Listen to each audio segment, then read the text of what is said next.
what brings things to us is not by age. It's by a spiritual element called birthright. I may be older than you, but what I have in the spirit you don't have. You may be younger than me. What you have in the spirit I don't have.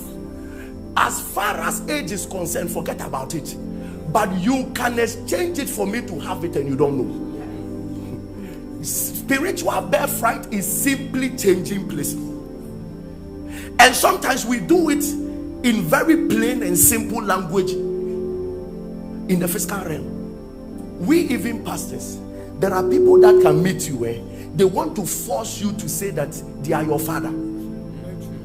Listen to me, some of them are not casual. The moment you accept it, there is no way you can rise. There is a place that you are occupying. He will tell you that I'm a father in that place. The moment you accept it, you have sold your birthright. People say, you are my son. When it comes to this, you are my son. What he's doing is that he's claiming a birthright somewhere. It's a simple transaction. Then it happens. And the day that you must be rewarded for that place, that is where you realize that what belongs to you will be going somewhere. Because a transaction happened. He'll tell you, sometimes out of our humility, now it's why I said, this space there may man will baby. By the time you realize there's been an exchange already. So any honor that comes with that must bypass you. There are many of you who sold certain rights without knowing. Without knowing. Yeah. That's why you don't have to joke with it. Anything that comes with vows. You met a certain lovey. You didn't know what you were saying. He said, as long as I live, my womb is for you. My womb will carry only your children. You thought you were making a man happy, but you don't know that there was a spiritual transaction.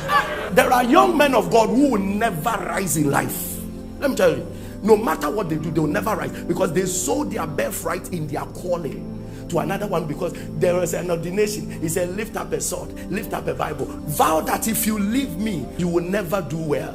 And you too, because you want to please a man of God, you lifted a sword, you lifted a Bible. If I leave you, do you know where God is taking you to? Do you know? If you have watched it, one of the dangerous things in this life is divorce.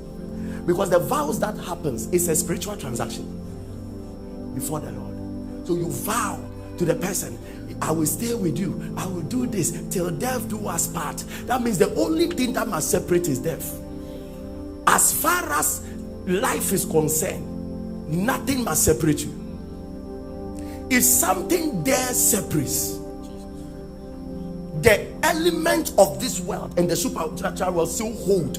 That so long as you can do well and fulfill this destiny, you must be connected to somebody you have left. So money believes that he must come based on your connection to this person. Because the only time he will deal with you as individual is when death has separated. Listen, you move a Brian normal. Or baby didn't suffer with three who didn't send no more was soon and somehow will come as I did. What tongue would that say that an original? Demonic spiritual transactions that are done in a very simple way.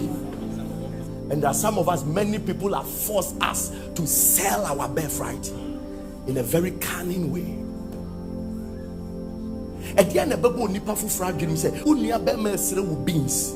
O ton beans na wa nyisika wo ji birthright. Akura boni beni." But it's happening. Most of you call people my best friend, my bestie. The things he's demanding from me is beyond money. And most of you, because the only thing you value in life is money, because money was not involved, so you sold it without seeing. And then today you are fighting for something you have already sold. This is the root cause of almost 90% of spiritual marriages. This is the root cause. The spirit that has been following you and sleeping with you, he has a legal foundation. There is something he's holding on to.